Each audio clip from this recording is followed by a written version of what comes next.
Welcome to Let's Roger That. I'm Gilles.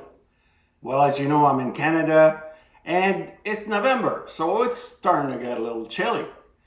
The shop, fortunately, is insulated, but all it does in the winter times is keep the cold in. Now, I do have a pellet stove in here, but it takes a little bit of room that I would like to regain. And also, I have to store the 25 or so bags of pellets. Now, this is my pellet stove. I can't set a temperature and just let it go all the time. So it's kind of useless in that way. Now, when it gets really cold here, the machinery gets so cold that it takes at least a couple of days to warm it up, and I don't want to use my lathe or my mill and whatnot and start breaking things. So I need a different solution. Now, just as I was about to start looking into potential solutions that didn't cost a whole lot of money and that were perhaps a little more efficient than my current system, Vevor get a hold of me. Well, they said, Jill, would you like to test one of these things? So I accepted the challenge and said that I would make a video. Of course, this is a sponsored item. It came to me free, but I am going to give you my honest opinion about it, and we'll see where it goes. So let's talk a little bit about what that is. That is a diesel heater. They're commonly used in sailboats, truckers, motorhomes, people that go tenting and camping and whatnot in the winter time. They're great at taking the chill out of the air and actually kicking up a lot of heat and actually keeping you comfortable in your shop or wherever you're going to use these things. Now, here's some of the things that comes with this. There's a box full of accessories. It's well packaged. There's an air intake, a muffler, and an exhaust hose, filter for the air intake, a bunch of clamps, screws, and what's interesting here is a remote. But that's not all. It also can hook up to Bluetooth, and you can control it with your iPhone, Android, etc. Now that's pretty cool. Now, for those of you who are usually interested in the packaging and how well it is protected in transport on its way to you, this unit is very well packaged.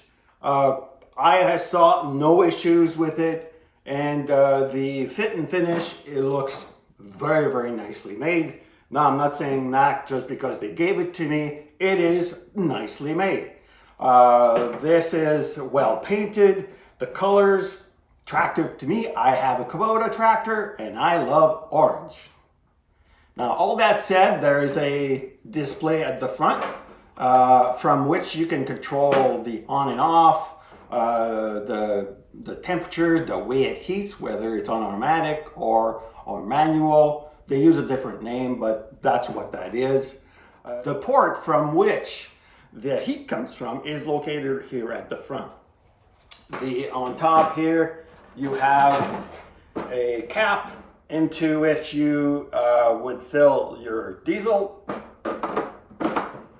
Interestingly enough, there's a couple of slots here so you can see how much fuel you got left in your tank. You can actually detach this hood here with by unclamping these 4 clamps. At the back, you've got a fan that is used to cool the unit. This is a 12-volt unit, and here they provide you with the cabling in order to supply this device. Now, it does require 12 volt, and it'll draw up to 15 amp. So usually when you're talking about these kind of machines, they'll kick in, and the diesel motors require a glow plug. That really sucks up the juice, and it'll need, up to 15 amps. In my case, I'm not going to use a battery that's inefficient. I'm going to use natural power supply. You can get them on Amazon, and I got a 30 amp power supply a while back for something else, and that's what I'm going to use today. Now let's look at the inside real quick. Take this away. And there's not a lot going on in here. If you've seen the heaters that they use in boats and whatnot, well, that's basically it. I mean, they've just encased it in a nice dull unit that looks like a tower computer. You get a full gallon plus, that's 5 liters for my Canadian friends. Now, the pump for the diesel fuel is located right here. Now this here, you will find that it is somewhat noisy.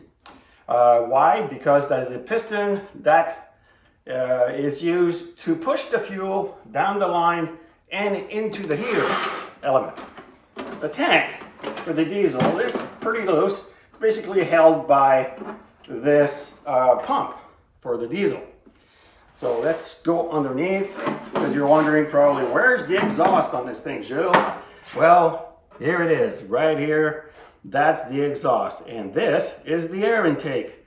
But one of the things is that you have very little space here between where the exhaust is going to come out and the surface on which you're going to apply it. So that's something that could be remedied by simply extending this, but that would, require some additional material, so perhaps it'd have to increase the price. But I think for safety's sake, that would be useful, because you got this really hot pipe coming out of here.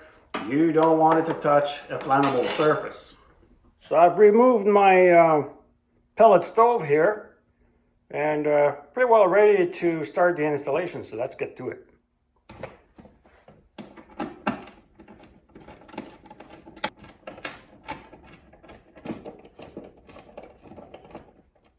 When you go to install your exhaust on that outlet that's at the front of the unit, well, you're not going to have enough clearance with these legs, as has been mentioned before. So you're going to have to add a couple of scraps of wood or something in order to raise it off. When it comes time to tighten these little clamps, these will be a number 7 socket. And the big one is a number 8. There's a space here that you can get the access like this. You can see that here, right? So, make sure that screw faces that way. In my case, we're going to go like this. Go as far as you want. Face the screw this way. And now I have full access to it. Okay, so now I got a nice clearance. We'll put the air intake right over here. Okay, so I've got the intake tube installed. Now remember, there's a canister here. It's a filter. You can use that on the inside of your shop or outside. I'm going to get the air fresh from the outside. So you just put that on. See, in my case, I've got a tube over there, and I wanted this open, so I just simply drilled it out. Put that in. Hopefully you can see all this. Yeah, there you go. All right. Again, no brainer. Okay, I've brought the heater to its destination. And I've measured the heater's pipes so they actually fit inside the exhaust and the air intake. So let's get that done.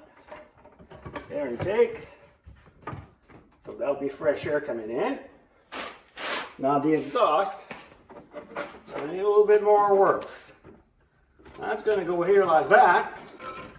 And I'm going to take the proper tape that's used for such things. So I'm going to completely wrap this up so that there's no gas coming out. All right, doing the electrical connections. Be right back. Now, just a note of caution here. Unless your base is fully anchored correctly, I would suggest that you use something to secure the unit so it doesn't fall. All right?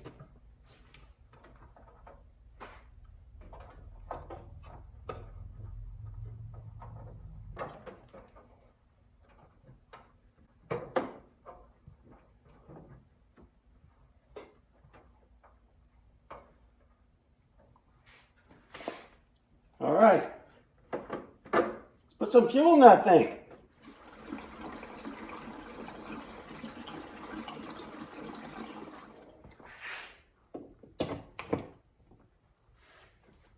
All right, so now we are here. The power supply is plugged. The fuel is in.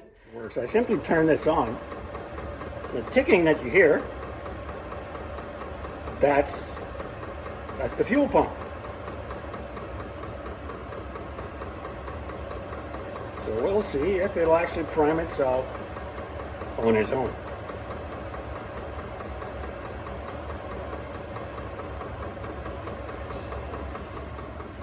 Well, lo and behold, it did. And it's already heating up. And just like that, we have heat. Now, the unit's been on for, I'd say, about 20 minutes or so. And granted, it's not very cold today. There's not a lot of dampness in the air. I'm in Halifax. Usually the dampness is what really contributes to the cold conditions. And it's already 21 degrees in the shop. I'm sweating. What is my review of this? Well, for one thing, it's inexpensive, which is really amazing for everyone to be able to heat their shops or their boats or their camper, tents, whatever. And it functions very, very well. I honestly, my pellet stove was quite loud. And if I were here right now with the pellet stove on, I wouldn't be able to talk to you without screaming pretty well. I would strongly suggest that you get a CO2 detector if you're going to put this into an enclosed space, like I am, and I will get one. Because it's 12 volt, you can either use a battery, a car battery, and put a charger on it. That way it never really goes down on you. Or do like me and get a power supply. And then you truly don't have to worry about it. I love the fact that I can see how much fuel there is in this unit. Look at that, up there. It looks good. It's easy to put together. So my review is rather positive, to be honest. Other than the few things that I mentioned along the way, I'm very, very pleased with this unit and thankful, of course, to Vevor for sending it to me. Now, I didn't go into additional settings that it features, like the remote control, the app. I didn't go look into that. I just wanted to see how it worked, and it performed very well. No issue there. I do recommend that you take the time to follow all of the safety features and recommendations that Vevor provides you, though, because that's very important. So I hope you enjoyed this video. Please like and subscribe. I always invite your comments and recommendations, and I look forward to seeing you again. Take care. Bye-bye.